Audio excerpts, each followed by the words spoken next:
Hello, welcome to the EURACTIV interview series. I'm Karolina Zbytniewska and my guest today is Esteban González Pons, Spanish member of the European Parliament, Vice Chair of the European People's Party. Welcome. Thank you, Karolina.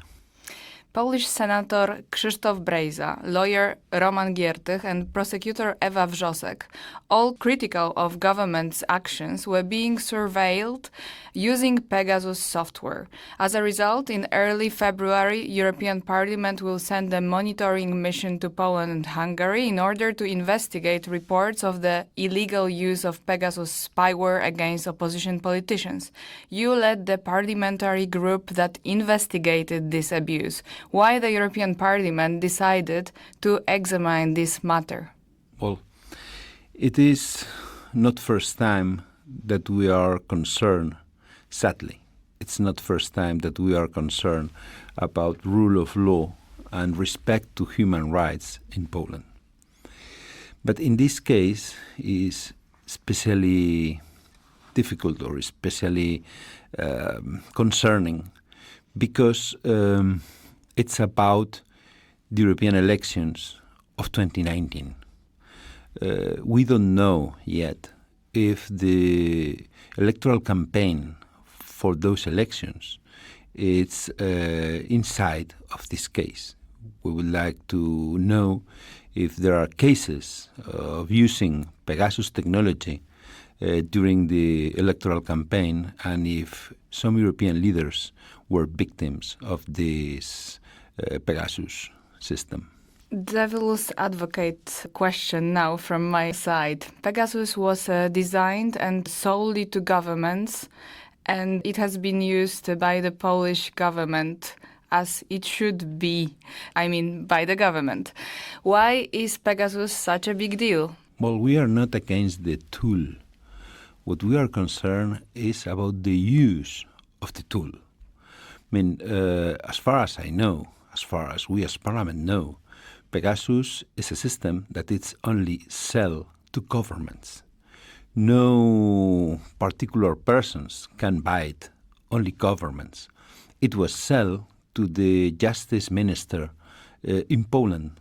And if it was used against human rights, against the right of persons, against their privacy, it was used by the Polish government. That's very concerning. So we want to know if the government of Poland used this system against Polish citizens, but also against the rest of European citizens, because the scandal happened during the electoral campaign of the European elections. That's the reason why perhaps the European Parliament should create a inquiry committee to try to discover all the truth.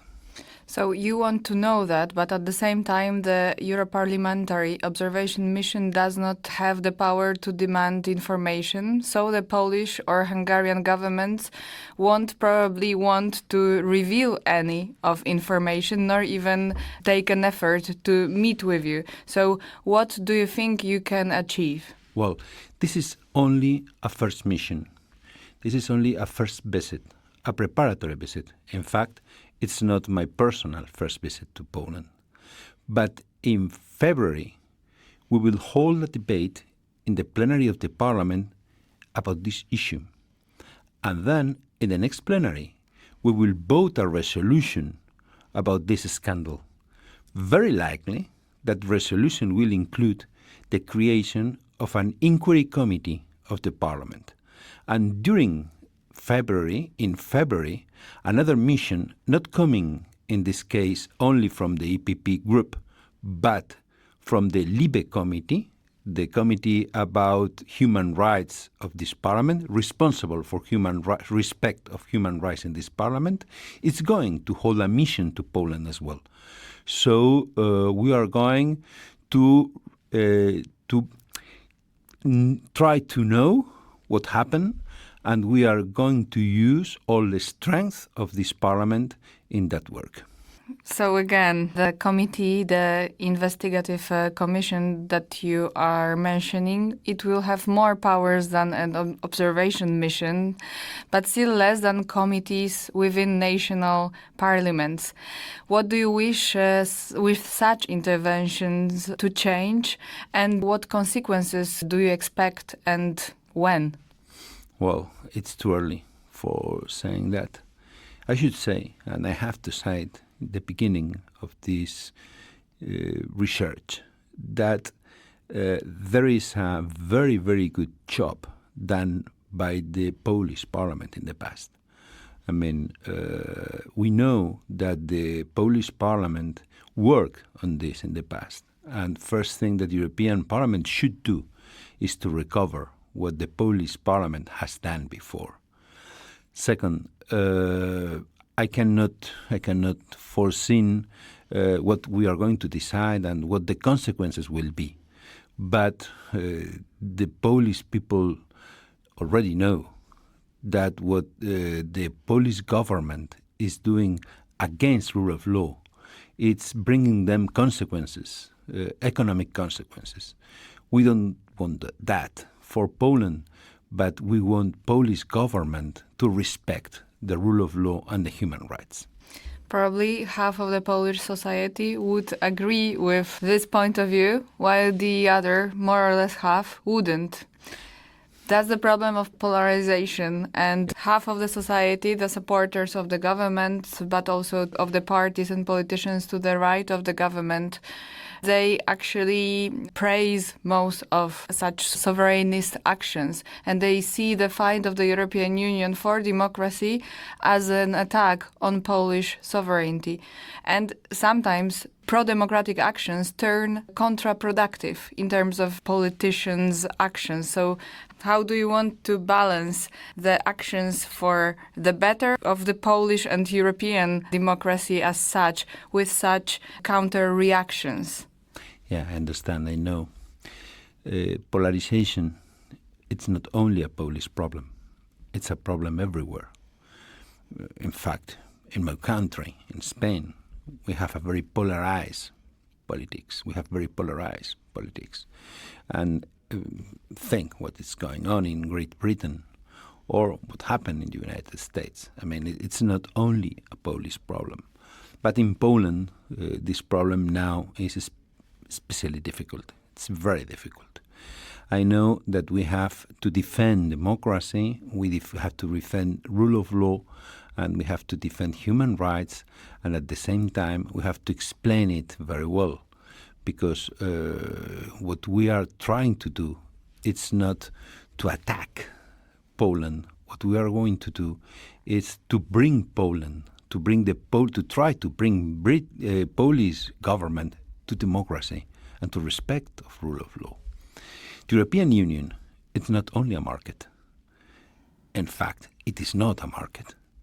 European Union, it's a group, a number of countries from Europe that defend common values and common principles. And those principles are especially democracy, respect for human rights, and rule of law. And if a country doesn't respect that, that country is out of what the European Union means. And we want Poland in. So what we want is for Poland the same that the rest of citizens of the European Union have. But it is not about Poland. It's about everywhere.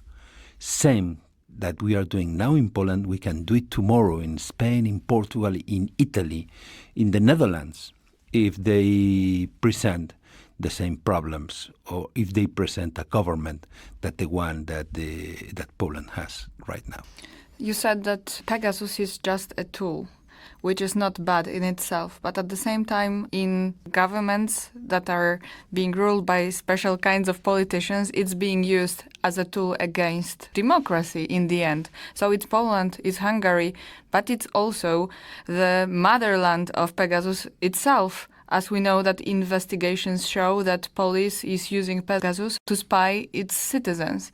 So maybe in the same way as European Commission is regulating big tech companies to behave in a fairer way, maybe it can do the same with, for example, companies like Pegasus owner. Yeah, well, Pegasus is not an European tool. The same like GAFA companies. But it's true, and I think it's a good idea. It's an idea that I can share, that we should regulate the use of these tools because we have to keep safe citizens and their rights.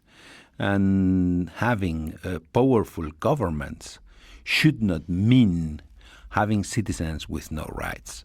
So perhaps that could be one of the conclusions of that inquiry committee if in the end it is created in the European Parliament. You're saying you are concerned about what's going on with the democracy in Poland, in Europe, about rule of law, about civil liberties. You, with other MEPs, politicians, engaged citizens, will take important actions in good faith to change the situation. But at the same time, we see muzzling of the free press in more and more Central Eastern countries, subordinating, politicizing judiciary, but also subordinating education and culture to specific ideological whims of ruling politicians. All these actions taken against governments of Poland and Hungary hasn't so far brought any positive change in the end. Even now there is a problem with having effects of conditionality rule, money for rule of law. So how do you see the European Union's actions can take real effect when such leaders as in these two states are in power? Well, it's not an easy question, and the answer cannot be easy at the same time. I should say that we have to do something, that we have to do what is our duty. But at the same time, we cannot arrive so far as if we were the national government, because we are not.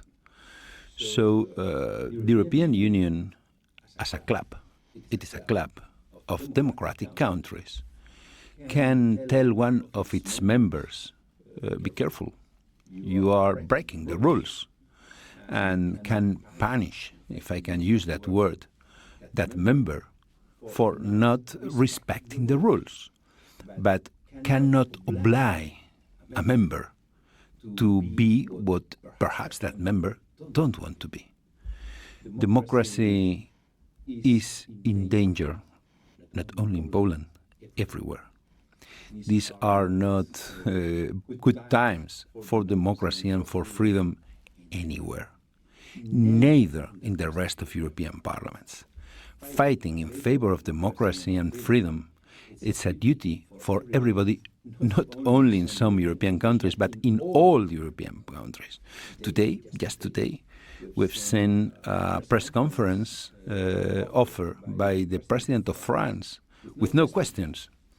And all the journalists have left the press conference.